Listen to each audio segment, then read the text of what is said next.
Hello Leo, Sun, Moon, Rising, and Venus signs. Kamusta kayo? Sana po'y nasa mabuti kayong kalagayan. Welcome back po sa Star Tarot. At kung bago kayo rito, welcome din po kayo. Please subscribe, like, share my videos, and leave me a comment kung nakaresonate po kayo. Thank you. Tingnan natin kung anong mga messages ni Leo.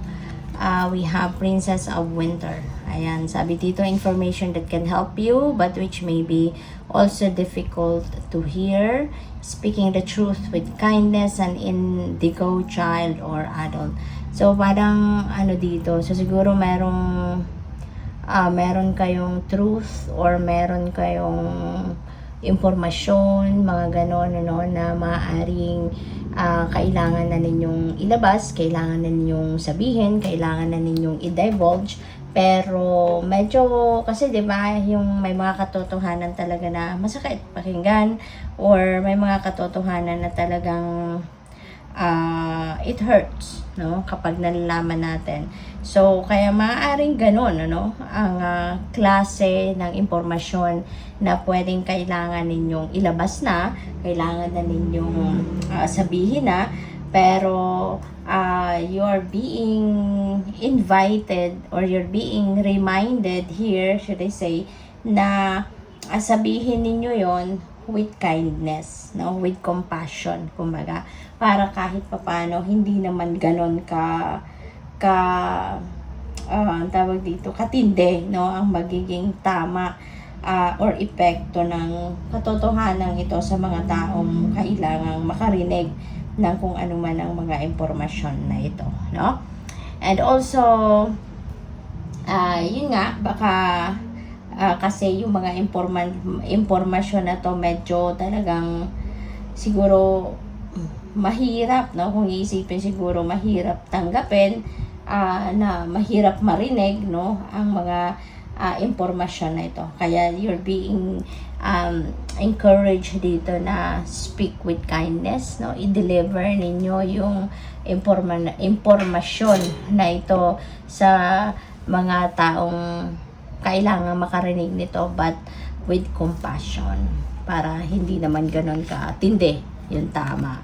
We have 10 of Summer. This is really a beautiful message para sa inyo, kasi yung 10 of Summer signifies an emotionally fulfilling life, no, with family or friends. Napakagandang punto rin ito sa buhay ninyo, lalo-lalo na sa pamilya ninyo, sa mga mahal ninyo sa buhay, sa mga kaibigan, mga relationship ninyo with them is going to be fulfilling, it's going to be happy and joyful, masaya, magandang samahan, harmonious, yung gano'n, ano, Leo, ang mga magiging sitwasyon dito for some of you.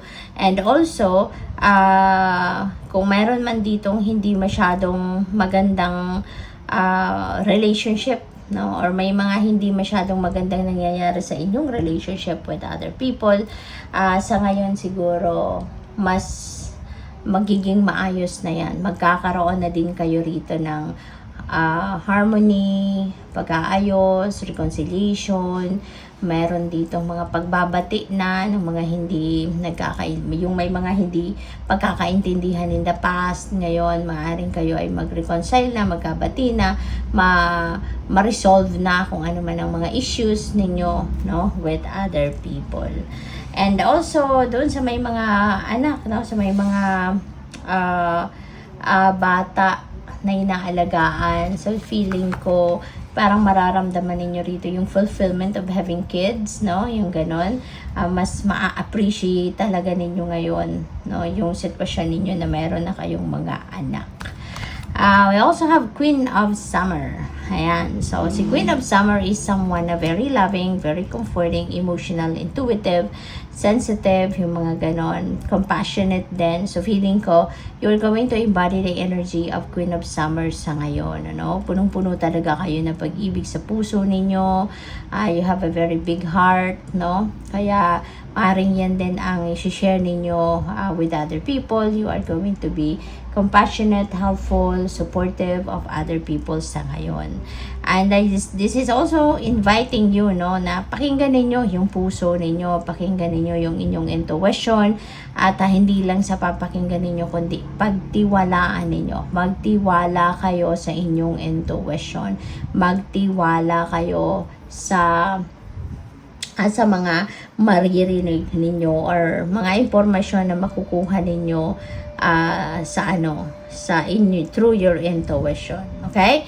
Kasi those are guidance, no, from the divine. Yan ay mga gabay sa inyo ng divine universe. Thank you. So tingnan natin kung ano pa ang mga kaganapan dito for Leo. Ano pa mga mensahe para sa iyo? We have your dream is a message from your loved one. Okay? So, siguro lately, magkakaroon kayo siguro ng mga panaginip, at ang mga panaginip na yan, those are mensahe sa inyo ng inyong mga mahal sa buhay na nag-pass on na on the other side. So, make sure na na-pick up ninyo or natandaan ninyo kung ano yung mga mensahe or yung mga kung ano yung mga elemento ng panaginip ninyo.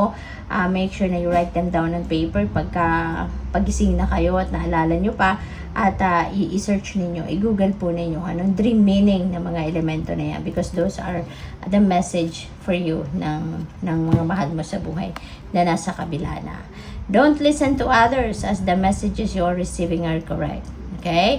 So, kaya nga kailangan makinig, no? Makinig kayo sa inyong intuition, because those are messages from the divine. Those are gabay sa inyo ng divine universe. So, yun ang pakinggan ninyo rather than listening to mga chismis, no? Rather than listening to other people's chika. 'Di ba?